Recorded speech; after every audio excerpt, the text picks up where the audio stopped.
آدم ربایی جرم کمی نیست، اونم یه مأمور اطلاعاتی. اقبال پا قشنگه یادت اومد؟ مریض خدا تعالی اسمش گوشم هم نخورده.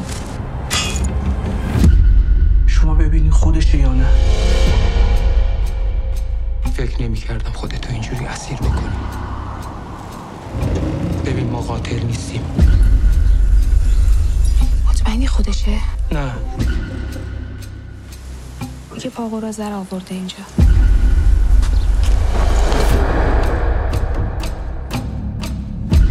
5 سال صبح تا شب تو خواب و بیداری دارم با چشم بسته دست میکشم رو پاش. ماشین چه خبره؟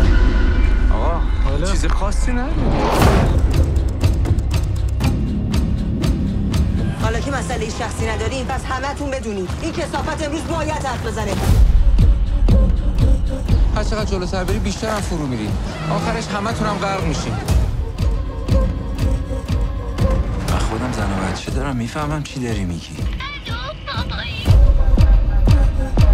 ببین با من چیکار کردی کثافت آشغال.